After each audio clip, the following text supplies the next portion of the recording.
بسم اللہ الرحمن الرحیم۔ السلام علیکم۔ پاکستان اور نیوزی لینڈ کے مابین دوسرا ٹیسٹ میچ پہلے دن کا کھیل اختتام پذیر ہو گیا۔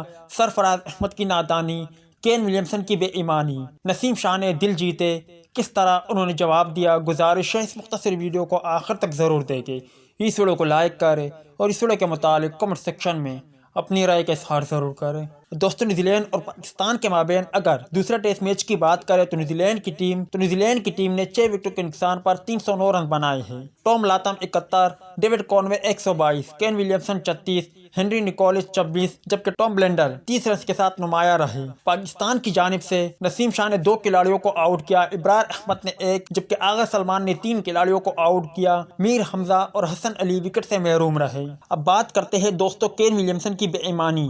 جب نسیم شاہ سے پنگا لیا تو پھر کیا ہوا؟ کین ولیمسن ایک بہت بڑا بلے باز ہے، مگر جب نسیم شاہ کی گیند پر وہ سرفراز احمد کو کیچ دے بیٹھے تو سرفراز احمد کی نادانی، اس بیچارے کو پتہ ہی نہیں چلا کہ یہ آؤٹ ہے اور نہ ہی نسیم شاہ کو اندازہ ہوا۔ مگر کین ولیمسن نے اسپورٹمین اسپرٹ کا مظاہرہ نہیں کیا۔ اس وقت کین ولیمسن کا اسکور 34 تھا، اصولاً انہیں چلنا چاہیے تھا، مگر انہوں نے ایسا نہیں کیا۔ پھر اگلے ہی اوور میں نسیم شاہ نے کس طرح کین ولیمسن کو جواب دیا اور صرف 2 رن بنانے کے بعد نسیم شاہ نے کین ولیمسن کو چلتا کیا، جس کا سرفراز احمد نے بھی بھرپور جواب دیا اور شاندار کیچ پکڑ کے دنیا کرکٹ کو حیران کیا۔ اس پر سوشل میڈیا صارفین طرح طرح کے تبصرے کر رہے ہیں، کچھ سرفراز احمد کی نادانی پر حیران ہے، جبکہ کچھ کین ولیمسن کے اس فیصلے پر کہ انہوں نے کیوں اسپورٹمین اسپرٹ کا مظاہرہ نہیں کیا، جبکہ کچھ نسیم شاہ کی بولنگ کی تعریفیں کر رہے ہیں کہ کس طرح انہوں نے 2 بار کین ولیمسن کو چلتا کیا۔ آپ بھائی اس پر کیا کہتے ہو؟ کمنٹ سیکشن میں لازمی طور پر بتائیں۔